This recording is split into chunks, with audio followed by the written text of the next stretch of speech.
So নমস্কাৰ প্ৰিয় দৰ্শকসকল, মই আজি আপোনালোকৰ মাজলৈ এটা বেলেগ এটা ভিডিঅ' লৈ আহিছোঁ। আৰু এই ভিডিঅ'টো বেলেগ একো নহয়, পংকজ পাঠক ডাঙৰীয়া তেখেতৰ ওচৰলৈকে গৈ আছোঁ। আৰু তেখেতৰ ওচৰলৈ কিয় যে আপোনালোকে গমেই পাইছে যে অসমত একদম মানে ভাইৰেল হৈ আছে তেখেত। চ' গতিকে মই তালৈকে তেওঁৰ ওচৰলৈকে যাব ওলোৱাৰ এটাই উদ্দেশ্য, আৰু সেই উদ্দেশ্যটো হৈছে আপোনালোকে চাওক মোৰ যিবিলাক আজিকালি নেকি বৰ্তমান পৰিস্থিতিত আজিকালি এটা ট্ৰেণ্ডিং চলি আছে, ট্ৰেণ্ডিঙে বুলি ক'ব লাগিব, যিহেতু বহু মানুহৰ চুলি গুচি গৈছে, বহু মানুহৰ চুলিবিলাক সৰি নোহোৱা হৈ গৈ আছে। গতিকে টপাংকুল হ'বলৈকে গৈ আছে সকলো মানে। তো ময়ো তেনেকুৱা লাইনতে গৈ আছোঁ, মানে ট্ৰেণ্ডিঙত সোমাই গৈ আছোঁ। সেইটো কাৰণে মই ভাবিলোঁ কি পংকজ পাঠক ডাঙৰীয়া তেখেতক আজি মই গৈ পেলাই লগ কৰোঁ। তেখেত আহি আছে গুৱাহাটীত, গতিকে মই তাৰ ওচৰলৈকে যাব ওলাইছোঁ। আৰু তাত গৈ পেলাই ময়ো প্ৰেক্টিকেলি গৈ পেলাই ঔষধটো লগাই চাওঁ, আচলতে সঁচা হয়নে, মিছা হয়নে, ভাল হয়নে, বেয়া হয়নে, সকলোখিনি মই ডিটেইলছ আপোনালোকক লগাই পেলাই দি গৈ থাকিম। তো আপোনালোকে চাই গৈ থাকক।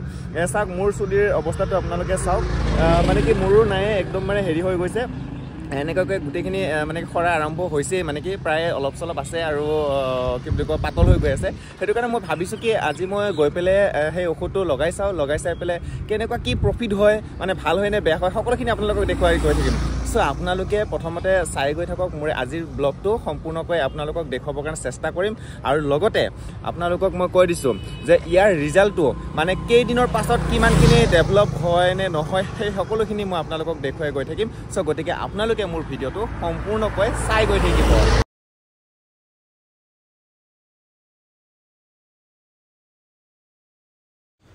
বন্ধুসকল, আকৌ এবাৰ কৈ দিছোঁ, চাওকচোন মোৰ চুলিখিনিও সুন্দৰকৈ যাব ধৰিছে আৰু মানে তো গতিকে সেইকাৰণে মই ভাবিলোঁ তেওঁক লগ কৰি পেলাই আজি ঔষধখিনি লগাই লওঁ। আৰু তেওঁ বহুত দিনৰ পৰা অপেক্ষা কৰি আছিলোঁ তেওঁক, মানে গুৱাহাটীত কেতিয়া আহিব। ফাইনেলি আজি আহি উপস্থিত হ'লে। তো উপস্থিত হোৱাৰ কাৰণে মানে উপস্থিত এতিয়া হোৱা নাই, হ'ব মানে মানুহবোৰ এতিয়া জুম পাতি আছে। তো গতিকে সেইকাৰণে ময়ো আগতীয়াকৈ আহি পেলাই ইয়াত ৰৈ আছোঁ। মানে এতিয়া যে মই দেখুৱাই দিলোঁ এই ফিল্ডখনতে ঔষধ লগাব। তো বলক চাই গৈ থাকক। এইয়া চাওক, এই যে আপোনালোকে দেখিছে এই গাড়ীখন, এই কিছু সময় ৰখাৰ পাছত ইয়াতে মানুহবোৰ ভিৰ পাতিলে। আৰু এই গাড়ীখন যে এই গাড়ীখন তেওঁ এই গাড়ীখনতে মানে মেডিচিনবোৰ লৈ আহে। আৰু অলপ সময়ৰ পাছতে আপোনালোকে দেখিবলৈ পাব তেওঁক। ইয়াত যে আপোনালোকে সন্মুখত যে জুম পাতি থকা দেখিবলৈ পাইছে, এই জুম পাতি থকা মানে এই ওপৰত যে মানুহকেইজন আছে, তেওঁলোকে মানে কুপন বিক্ৰী কৰি আছে। মানে সেই কুপনখন লৈ পেলাই আপুনি দৰৱ ল'ব যাব লাগিব। মানে ইয়াতে কুপনবোৰ ধুনীয়াকৈ বিক্ৰী কৰি আছে। ইয়াৰ কুপনবোৰৰ দাম হৈছে 100 টকা। মই আপোনালোকক দেখুৱাই দিম কুপনবিলাকত কিমান টকা। তাৰপিছত কি হৈ আছে সকলোখিনি আপোনালোকে চাবলৈ হ'লে আপোনালোকে শেষলৈকে ভিডিঅ'বোৰ মানে কি এই ব্লগটো চাই গৈ থাকিব, তেতিয়া আপোনালোকে গম পাব। আৰু লগতে মই এটা কথা কৈ দিওঁ আপোনালোকক, ব্লগটো আপোনালোকে সম্পূৰ্ণকৈ চাব লাগিব, তেতিয়াহে আপোনালোকে সকলোখিনি কথা গম পাব। চ' এতিয়া মই আপোনালোক কুপনটো দেখুৱাই দিছোঁ। এই চাওক, এইটো হৈছে কুপন। এই কুপনটো লৈ পেলাই আগবাঢ়ি যাব লগা হৈছিলে মোৰ। আৰু তাৰপিছত কুপনটো যিহেতু পাই গ'লোঁ, কুপনটো পাই যোৱাৰ পাছত মই সুন্দৰকৈ লাইনত মানে শাৰী পাতি আগবাঢ়ি গৈ আছোঁ। তাৰ পাছত পংকজ পাঠক তেখেতে কিছুমান নিয়ম নীতিৰ কথা কৈ আছে, কেনেকুৱা লগাব লাগে, কি কৰিব লাগে, সকলোখিনি নিয়ম নীতিৰ কথা কৈ গৈ আছে। আপোনালোকে সম্পূৰ্ণকৈ ব্লগটো শুনক, তেতিয়া আপোনালোকে সকলোখিনি কথা গম পাই গৈ থাকিব। তো এইটো তেওঁলোকক আগতেও কৈছিল, এইটো সমস্যা হ'ব পাৰে যদি আপোনাৰ গেছৰ সমস্যা আছে, গেছ, এচিডিটি, ফেটি লিভাৰ এইবিলাক যদি সমস্যা আছে, তেনেহ'লে এইটো সমস্যা হ'ব পাৰে। যদি আপোনাৰ কিবা খালে টেঙা উগাৰ আহে, গেছ হয়, এচিডিটি হয়, খোৱাৰ লগে লগে পায়খানা যাব লগা হয়, তো তেনেকুৱা যদি সমস্যা আছে বা ফেটি লিভাৰৰ সমস্যা যদি আছে আপোনাৰ, তেনেহ'লে পূৰ্ণনভা জুচ খাব। আমাৰ ইয়াতে কাউণ্টাৰত আনি থোৱা আছে পূৰ্ণনভা জুচ। দৈনিক ৰাতিপুৱা আধা কাপ কৰি খাব। উঠি প্ৰথমতে ৰাতিপুৱা শুই উঠি গৰম পানী খাই ল'ব 2-3 গিলাচ, খাই লৈ পূৰ্ণনভা জুচ আধা কাপ খাই দিব। খাই 1 ঘণ্টাৰ পিছত ভাত চাত দি খাই খাব। তেনেকৈ কৰিলে 2-3 মাহত ফেটি লিভাৰ ঠিক হৈ যায়।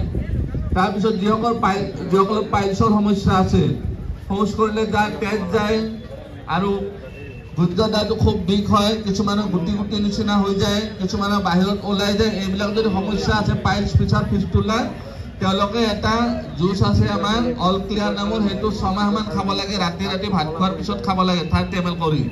খালে এইটো সমস্যাও ঠিক হৈ যাব। আৰু যাৰ চুগাৰ আছে তেওঁলোকে গিলয় জুচ খাব। যাৰ প্ৰেছাৰ আছে, ইউৰিক এচিড আছে, কলেষ্ট্ৰল বাঢ়িছে, তেওঁলোকে অৰ্জুন জুচ খাব। এইখিনি নিয়ম আপোনালোকে ফ'ল' কৰিব। তাৰপিছত বাকী যিবিলাক আপোনালোকক কৈছোঁ, 5 মিনিটত ধুই দিব, 5 মিনিটৰ বেছি নাৰাখিব। তাৰপিছত ধুই লগে লগে জেলটো লগাব লাগিব। এসপ্তাহ পিছত তেলটো লগাব লাগিব সেই নিয়মখিনি একদম ষ্ট্ৰিক্টলি ফ'ল' কৰি থাকিব 5 মিনিটৰ বেছি কোনেও নাৰাখিব মাত্ৰ 5 মিনিট ৰাখিব এতিয়া আমি লগোৱা আৰম্ভ কৰিম আপোনালোকৰ যিসকল সেকেন্ড আছে তেওঁলোকে লগাই যাব আৰু যিসকলে ফাৰ্ষ্ট টাইমৰ কাৰণে আহিছে তেওঁলোকে ধুনীয়াকৈ নিয়মখিনি একদম প্ৰথমৰ পৰা মই বুজাই দিম তেওঁলোকে বুজি হেনে লগাব আপোনালোকে যদি ভিডিঅ'টো সুন্দৰকৈ চাই আছে তেতিয়াহ'লে গম পাইছে চাগে ঔষধটো কেনেকৈ লগাব লাগে কি ধৰণে লগাব লাগে আৰু লগতে পংকজ পাঠক তেখেতে নিজে আহি পেলাই লাইনত কিদৰে শাৰী পাতি আগবাঢ়ি গৈ থাকিব লাগে তেওঁ বুজাই দি আছে আৰু ঔষধবিলাক কেনেকৈ লগাব লাগে সেই কথাবোৰো তেওঁ মানে ধুনীয়াকৈ কৈ গৈ আছে আৰু চাওক মই ধুনীয়াকৈ গামোচা চামোচা মূৰত মাৰি ল'লোঁ আৰু গামোচা চামোচা মাৰি ৰেডি হৈছোঁ লগাবৰ কাৰণে গামোচাটো এইকাৰণে লগাব লাগে তেওঁ কৈ দিছে যে যদি ঔষধটো মুখত লাগি যায় মানে মুখত যেতিয়া পৰি যায় তেতিয়া মানে খুব জ্বলা পোৰা কৰে মানে সহ্য কৰিব পৰা নাযায় সেইটো কাৰণে গামোচাখন মাৰি ল'ব লাগে যাতে ঔষধটো লগোৱাৰ পিছত মানে ধুনীয়াকৈ তলৰ পৰা যাতে নামি নাহে সেইকাৰণে তেওঁ মানে এনেকৈ গামোচাখন লগাই ল'ব দিয়ে চ' গতিকে এয়া চাওকচোন কি ধৰণে লগাই আছে মই অকণমান আপোনালোকক দেখুৱাই দিছোঁ আপোনালোকে চাওকচোন চাওক মই লাইনত মানে কি গৈ আছোঁ আগবাঢ়ি গৈ আছোঁ লাভা নাই পাম আৰু চ' গতিকে অকণমান আপোনালোকে চাই থাকক কি ধৰণে লগাই আছে তেওঁলোকে ঔষধবোৰ 5 মিনিটত গৈ দিব এয়া চাওক যিসকলে গামোচা মাৰে ফুলে গামোচা মাৰি লৈছে মই আপোনালোক অকণমান জুম কৰি দেখুৱাই দিম আপোনালোকে চাই গৈ থাকক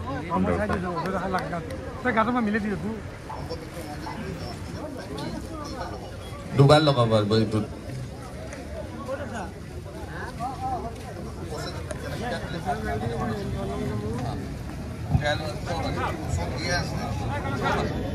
কম্বো পেকটোৰ ভিতৰত চব আছে দুবাৰ লগাব পাৰে দুবাৰ তাতে কাগজ এখন আছে গোটেই নিয়মখিনি লিখা আছে লগোৱা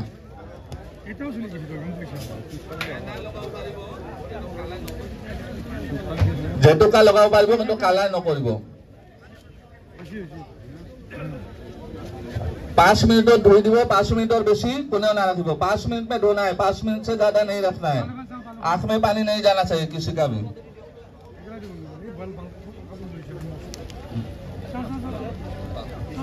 जेल तो 3 बार 4 बार और तेल तो एक सप्ताह पिছত राति राति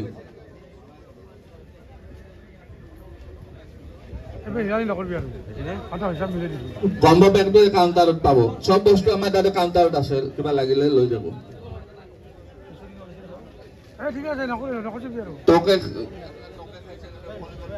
সুইটো পাতলা কাটি ভাল লাগে সুইটো এখানে পাতলা কাটি ভাল লাগে জেলটো লগাই থৈ দিব পাৰিব এখন শুকাই যাব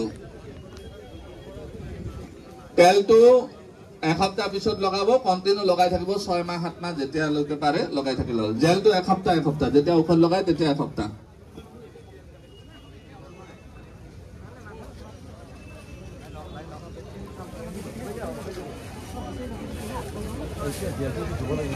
এ দাদা খুলি থাকিছো লাগেলো আগতে হালকা লাগে কিস্তা লাগে আছে মাথাটো ভাঙি দিয়ক দাদা নদে শুনো আপনি কই দেখব লাগে না দুতে লগাই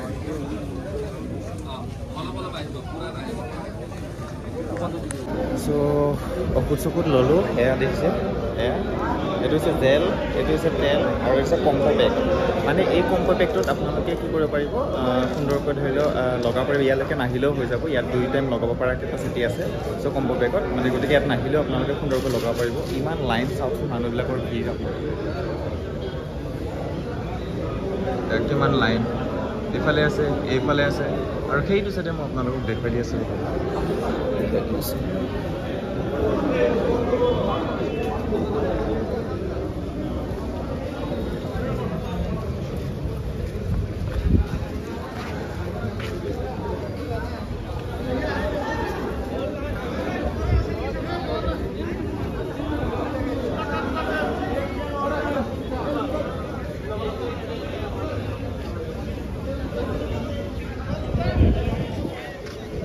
তো এনেকৈ মানে গোটেই লাইন চাইন পাতি থাকিব লাগিব লাইন পাতি থাকিলেহে আপুনি ল'ব পাৰিব নহ'লে বহুত মানুহৰ ভিৰ হৈ যায় আৰু বহুত মানুহৰ ভিৰ হৈ গ'লে আপোনালোকে যদি নলওঁ বুলি ভাবে খং উঠি গুচি গ'লে কিন্তু উপায় নাই আৰু আপোনালোকে ল'ব নাপাব গতিকে আপোনালোকে ধৈৰ্য সহকাৰে ইয়াতে থাকি পেলাই আপোনালোকে ল'ব পাৰিব এয়া চাওক মই ল'লোঁ জেল এটা লৈছোঁ তেল এটা লৈছোঁ আৰু কম্বো পেক লৈছোঁ গতিকে মই প্ৰথমতে কৈ দিছোঁ যে কম্বো পেকটো মানে কি আপুনি যদি ইয়াত নাহি পেলাই আপুনি লগাম বুলি ভাবিছে মেডিচিনটো তেতিয়াহ'লে আপোনালোকে ল'ব পাৰিব সুন্দৰকৈ মানে কি ঘৰত থাকি আপোনালোকে ল'ব পাৰিব 2 টাইম লগাব পাৰি বুলি কৈছে আৰু এক টাইম ঔষধটো লগালে তাৰপিছত 15 দিনৰ পিছতহে আপোনালোকে ল'ব লাগে এই ঔষধটো ল'ব লাগে তো তাৰ কাৰণে নিয়ম নীতি কিছুমান আছে মই ভিডিঅ'ত আপোনালোকক দেখুৱাই দিছোঁ আপোনালোকে চাই গৈ থাকিব সুন্দৰকৈ মোৰ ভিডিঅ'টো সম্পূৰ্ণ কৰিব গতিকে মোৰ যিহেতু লোৱা হৈছে আৰু বহু মানুহৰ ভিৰৰ মাজত ল'লোঁ আৰু বহুত ৰ'দৰ মানে এনেকুৱা থাকি পেলাই ল'লোঁ লাইন পাতি ল'লোঁ তো গতিকে এতিয়া লৈ পেলাই এতিয়া যামগৈ তো গতিকে ৰিজাল্টটো চাম শেষত কেনেকুৱা হয় তাৰপিছত আপোনালোকক দেখুৱাই গৈ থাকিম আপডেটবোৰ তো আপোনালোকে চাই গৈ থাকিব মোৰ ব্লগটো গতিকে আজিলৈ ইমানে বাই বাই